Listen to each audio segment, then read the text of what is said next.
What's up, Neil? When I was talking about Aaron Boone, but I appreciate taking the call again. You know, here's my issues, if you let me. One, listening to many years on ESPN, I like him, but never heard any piece of analysis where I'd say, wow, that was a really good point. Number two, he has not actually accomplished anything in his career professionally. I mean, he was an all-star once. He had a big home run. Never won a championship and wasn't perennial all-star. So I don't see guys looking up to him and saying, wow, this guy's accomplished so much, I want to listen to what he has to say. Number three, I think Cashman has put him in an impossible situation because he talks about communication, building trust with players. Trust is earned. It's not like a conversation builds trust. And trust can easily be broken, and especially if he's going to be sort of pulled into, Cashman's analytics and the team's analytics, because players don't necessarily like that. CC doesn't like getting pulled in the fifth inning up 5-0 because he's throwing 80 pitches and they don't want to go around the third time around the lineup. So, it's first of all, your analysis of how you find a manager is completely upside down. Very few iconic players or accomplished players become managers. Very few. Most of your times they're career minor leaguers, or they're guys who were third-string catchers, or they're guys who spent a lot of time on the bench. They were utility infielders, or they weren't even good enough to play in the majors. So you don't need a career. Aaron Boone had a much better career than most managers have. So, but that doesn't make him a good or bad manager. It doesn't make any difference. What they're looking for a guy they think they got the idea the guy's smart, and they're looking for a guy who can communicate, which they know he can because he's been on television. They're looking at a guy they think comes from a baseball family, which he does. He's born into a baseball family. Every generation of the Boones is a baseball family. And they think that they got blown away in a 7-hour interview where they thought he had a good grasp of analytics and he gave them good answers on the bullpen, which is my understanding, okay? Because handling the bullpen is a very big part of being any manager. And he gave them good answers on the bullpen. So from that standpoint, he won the interview is what he did. And you know what? No one knows if he's going to be really good or bad at it. And, I can tell you right now, most of the time he'll be in between. And he really won't impact the team dramatically enough to impact it either positively or negatively unless he has a lot of trouble with the players, which he probably won't have. So from that standpoint, he'll probably be okay because the talent's good. If I can respond to that, that's all fair. I accept that point about the history of great managers and backgrounds. Look, the point of not having experience, I didn't bring up, but I wanted to.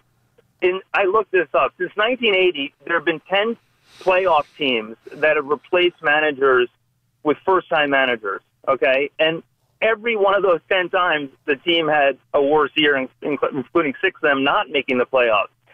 So when I look at the Yankees, I say, gosh, we have a great 5-year window, maybe longer, and to entrust that to a guy with no experience is sort of mind-boggling to me. I'm not saying I wanted Eric Wedge or anybody. Frankly, I would have been very happy to brought Girardi back.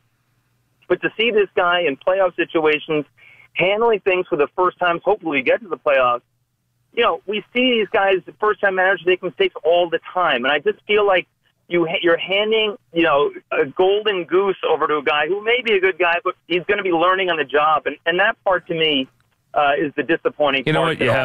You have a pitching coach in place who's a very good pitching coach who will handle the pitching problems and will handle the pitching staff and give him a chance to learn on the job. Managing is not as tough as other sports. I think of the major sports, it's the easiest sport to put a guy in place and have him be successful right away because there's not that many games he'll impact as long as he doesn't destroy the bullpen. That's the one thing you have to guard against. They won't let him destroy anybody else, but he can destroy the bullpen. He can get guys up and down too much. He can bring guys in too many days in a row. He can really abuse his bullpen because managers do that, and all managers have to be held against that or have to go against their better nature. They want to go to a guy a third night in a row. They want to go to certain guys in matchups. Now, Girardi had a habit of being extremely careful with his bullpen. I mean, more so than almost anybody. Terrence and Weehawken, go ahead. What's happening? How you doing, Mike? Good. What's happening?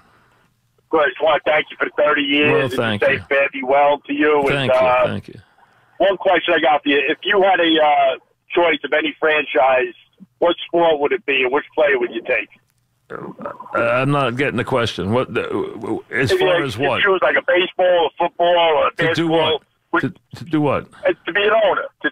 Own what franchise would you take? I mean, which one would I take? Well, I take the one that's worth the most. Is one I take. So that's okay. why wouldn't you? So you would take the Dallas Cowboys. Okay. They're worth the most. The teams, the NFL teams, will be worth the most. The Cowboys, the Redskins would be 1-2.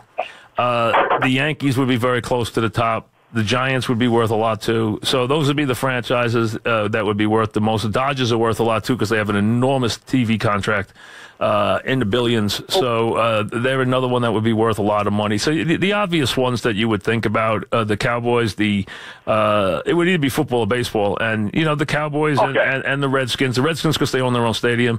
And then, of course, teams like the Yankees and the Dodgers would be worth a tremendous amount of money, as you would expect. Bill in Manhattan. What's up, Bill? Mike, can you explain to me why Aaron Rodgers would come back unless the Packers have some path to the playoffs? I mean, Here's why. Number one, because first of all, they said he's 100% healthy. They don't feel there's any risk on the same injury. And I hear that he is tearing it apart in practice. He's dying to get back on the field. He wants to get back on the field. You know what? I understand. Listen, here's what I would say, Bill. If there was even a fraction of 1% where he could be in danger by coming back, I would not bring him anywhere near the field because he's not going to make the playoffs this year. So, but he's dying to come back. He's already practicing. Mm-hmm. He's already on a practice field. He's already practicing. They said he looks great. So he wants to play. And if he's healthy and it's not an injury that you can hurt, as long as the doctors have given 100% clearance that there's no risk, that he's at no more risk than you would be by going out there and playing, where the injury is not even, you can't even tell the injury's there. So if he takes a direct hit on the same spot, is he in danger? If they said yes, he wouldn't play. If they say he's got no risk, and my understanding is he doesn't, then he's going to play the last 3 games. Now, they're not going to make the playoffs anyway, because if they run the table, they'll probably lose the tiebreaker. But you know what? He wants to play, and it's good for the league if he plays. He loves to play football. He doesn't want to wait all the way to next year to play. So if that's the case, he plays. 5 o'clock is Mr. Bet.